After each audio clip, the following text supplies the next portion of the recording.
नमस्कार, कसे आहात सगळे? तर आज मी तुम्हाला हॉटेल स्टाईल सांबारची रेसिपी सांगणार आहे, जे आपण हॉटेलमध्ये गेल्यावर नेहमीच इडली, डोसा किंवा वड्यासोबत ऑर्डर करतो. आणि सोबतच मी तुम्हाला काही टिप्स सांगेल, ज्याने तुमचा सांबार एकदम परफेक्ट बनेल.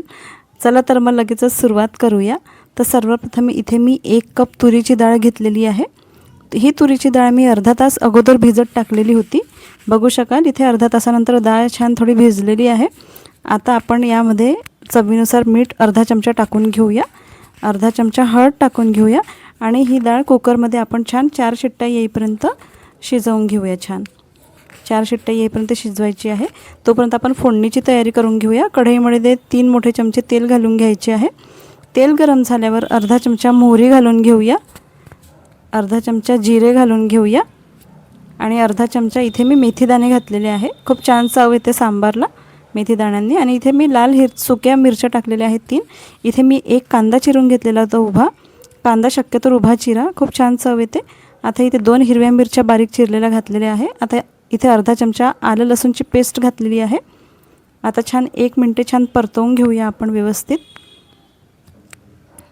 आपला कांदा थोडा. आता इथे हिंग टाकलेला आहे. हिंग कंपल्सरी आहे टाकणं, खूप छान चव येते सांबारला, तुम्ही अवश्य घाला. इथे 1 टोमॅटो घातलेला आहे चिरून. आता छान परतून घेऊया आणखी 1 मिनिट. टमाटर नरम झाल्यावर आता मी इथे भाज्या घेतलेल्या आहे काही, छान परतवून घ्यायचे आहे आपल्याला व्यवस्थित टमाटर नरम झाल्यावर. आता बघा इथे मी भाज्या घेतलेल्या आहे. भोपळा, वांगी आणि शेंगा होते माझ्याकडे, त्या घेतलेल्या आहे. तुम्ही तुमच्या आवडीच्या भाज्या टाकू शकता, फ्लावर वगैरे. माझ्या घरी या अवेलेबल होत्या, या घेतल्या मी. आता इथे 1 चमचा तिखट घातलेला आहे, 1 चमचा सांबार मसाला घातलेला आहे, बघू शकाल. आता इथे मी थोडे मीठ घातले चवीनुसार. लक्षात ठेवा मीठ आपण अगोदर पण घातलेले आहे, तर त्या प्रमाणानुसार तुम्ही घाला. आता छान 2 मिनिटे व्यवस्थित परतवून घ्यायचे आहे भाज्यांना सर्व. कोणी कोणी वरण शिजवताना त्यामध्ये भाज्या टाकतात, पण त्याची चव एवढी चांगली नाही लागत. तुम्ही या पद्धतीने करा. आता इथे 1 वाटी पाणी घातलेलं आहे मी. आता छान या भाज्या पुन्हा मिक्स करून घेऊया आपण आणि या भाज्या आपण छान 3 ते 4 मिनटापर्यंत शिजवून घेऊया छान व्यवस्थित.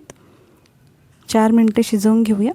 बघू शकाल 4-5 मिनटानंतर भाज्या छान व्यवस्थित आपल्या झालेल्या आहे, थोड्या शिजलेल्या आहे, बघू शकाल. आता मी इथे 1 कांदा, लहान कांदा असा स्लाईसमध्ये थोडा कट करून घेतलेला होता. खूप छान चव येते याची सांबारमध्ये. आता इथे मी चिंचेचं पाणी टाकलेलं आहे. चिंच मी गरम पाण्यामध्ये भिजू ठेवली होती 10 मिनटं. आता इथे साखर टाकलेली आहे अर्धा चमचा, तुम्ही गूळ पण टाकू शकता. आता छान मिक्स करून घ्यायचे आहे. बघा आता इथे आपलं वरण पण छान शिजलेलं आहे, बघू शकाल. छान वरण आता पळीच्या साहाय्याने आपण एकजीव करून घेऊया. छान शिजलेली आहे डाळ, आपल्याला जशी पाहिजे तसंच टेक्स्चर आहे, बघू शकाल. आता हे वरण आपण टाकून घेऊया फोडणीमध्ये आपल्या. आता आवश्यकतेनुसार पाणी टाका, तुम्हाला सांबार किती पातळ हवा आहे त्याच्यानुसार, बघू शकाल. मी इथे 1.5 ग्लास पाणी घेतलेलं होतं कमीत कमी.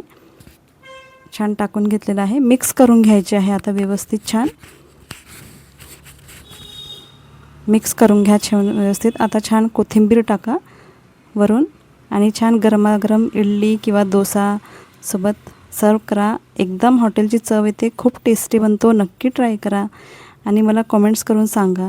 इथे अर्धा चमचा मी पावभाजी मसाला टाकलेला आहे, याने सांबारला खूप छान चव येते, तुम्ही नक्की टाका. आता 2-3 उकळी येईपर्यंत छान उकळून घेऊया सांबार, बघू शकाल. आता छान गरमागरम सर्व करा. जर रेसिपी आवडली तर प्लीज चॅनलला सबस्क्राईब करा.